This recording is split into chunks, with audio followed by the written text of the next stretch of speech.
which we haven't talked about for quite a while. And I want to show you how you can find out the next downside targets. In fact, I'll show you a very useful technique you can use to find out next downside targets, especially if there's none visible on a chart. It's actually very simple to understand. So this is the chart of Bitcoin, but because Bitcoin has not been doing anything interesting lately, I want to bring your attention to this particular crypto first. So we're going to take a look at Dash first, and then in a few moments, I want to show you another crypto, a different altcoin, which is getting demolished at present. That's going to be quite interesting to watch. So first of all, Dash, which, by the way, some years back in the day, Dash was called Darkcoin, not Dash itself. Now, Dash has quite a lot of supporters around the world. There are many crypto analysts and crypto enthusiasts who believe that Dash could be possibly at some point the next, well, one of the major crypto coins of the future. But of course, there are various opinions on that. But this is the chart of Dash as you can see it. Now, let me bring your attention to where Dash was about 2 years ago. Let me just change the time frame to weekly. So we're going to go on a weekly time frame of Dash. Now, take a look at this. It's very fascinating. And you will see that the price of Dash right now as it stands is more or less, well, almost precisely at where it was at the beginning on this chart. Here, the chart on TradingView. And we can see that right now the price of Dash, just about $69, is exactly where it was more or less in April of 2017, as you can see here. Okay, so that's where we are at right now. By the way, something very interesting that you might laugh at is that back when the price of Dash was in April or March of 2017, price was about 50 or 60, well, about this price right now, $60, $69. At that point, many crypto commentators thought that Dash was in a bubble at that point. I'm not kidding, by the way. I will show an article in a separate video where people at this point, when Dash was about $69 or $50, they thought that Dash was in a major bubble.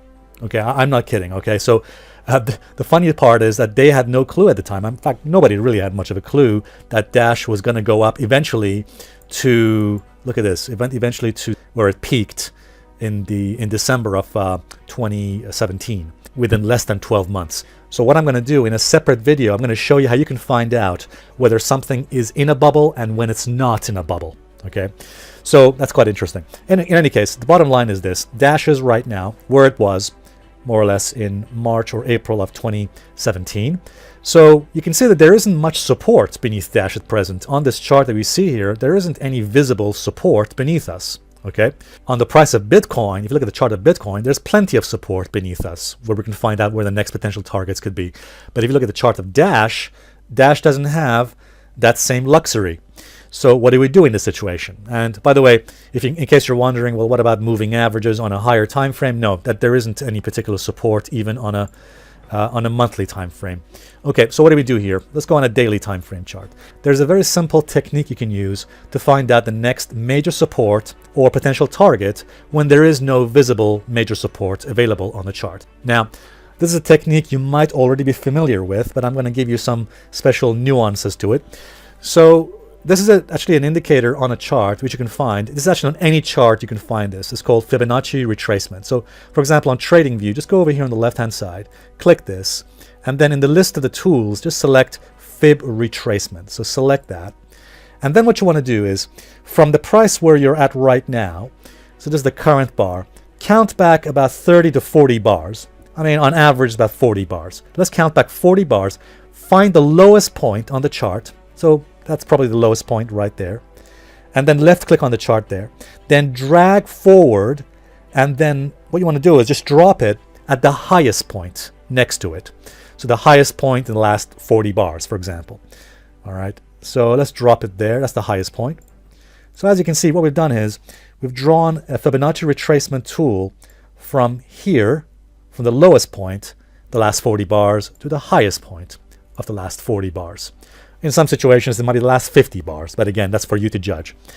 So that's what we've done here. And what you want to do here is go to the settings of the Fibonacci tool. So just right click on it and go to settings, or double click on it like I'm doing here.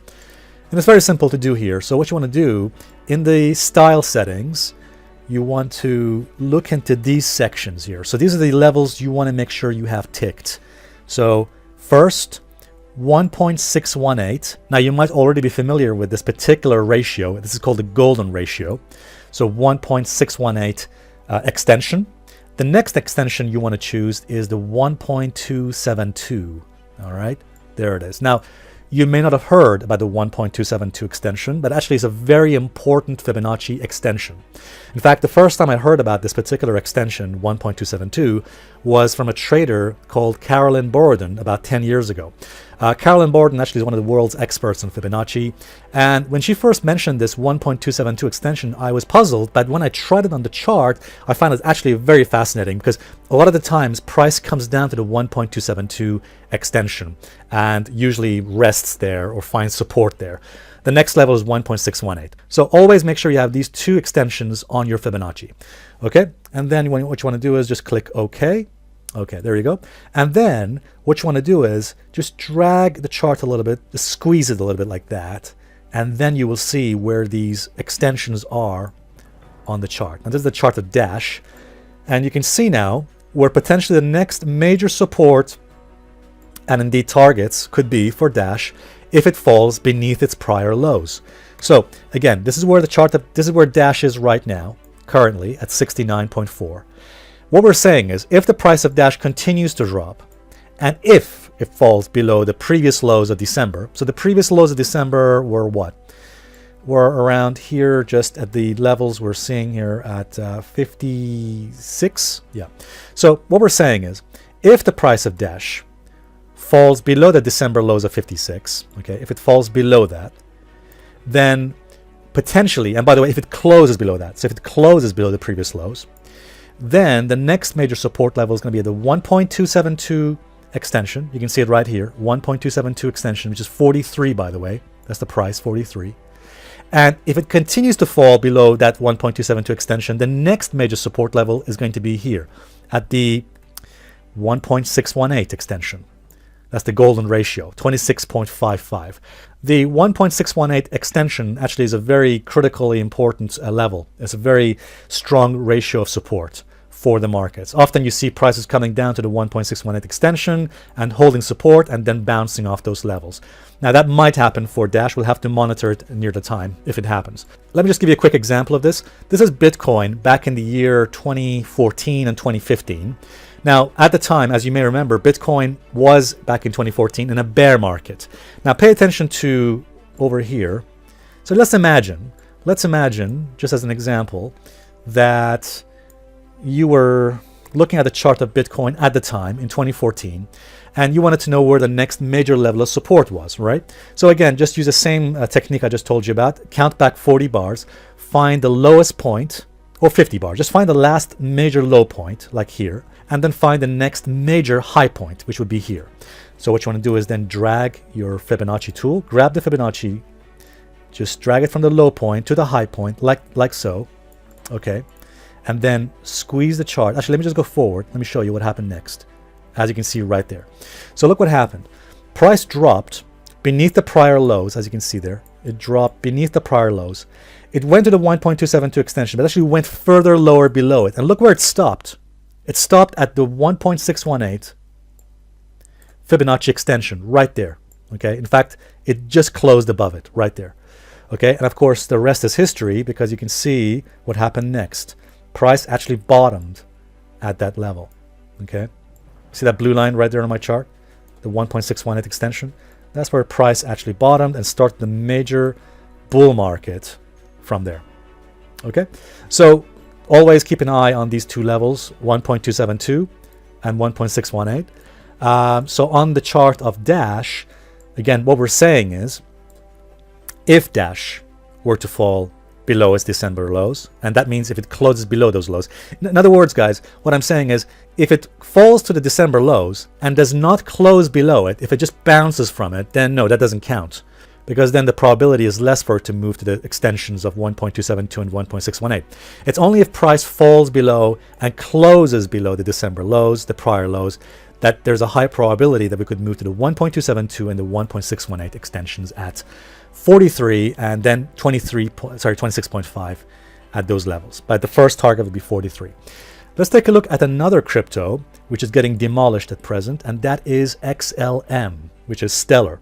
Now, as you may already know, Stellar or XLM is among the top 10 altcoins, which has one of the highest market caps. It's actually number 9 at present on coinmarketcap.com. And of course, the top 3 altcoins, which have the highest market cap, of course, with Bitcoin, we got at the top, then we got XRP, and then we got Ethereum here. Okay, so Stellar actually is number 9 on the list. But let's just take a look at XLM anyway. You can see that it's coming very close now to its previous lows, and there is really no major support below that. Take a look at the weekly chart, for example. The weekly chart shows that, yeah, I mean, we are right now at it's one of the lowest point it has been. So going back to the daily time frame chart. So the question is this: if XLM falls below its prior lows, where are the next major potential targets, right? Where are the next downside targets for Stellar? Again, we apply the same method. Count back 40 bars, do the Fibonacci retracement from this low to the next highest point right there, and then look at the 1.272 and 1.618 extensions right there. Okay, so there you go.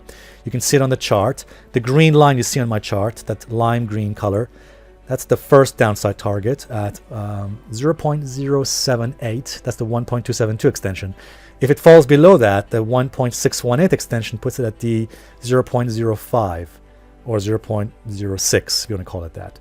All right, so that's the next level of support for Stellar if it falls and closes below the December lows. Okay, let's just wait and see if it does that.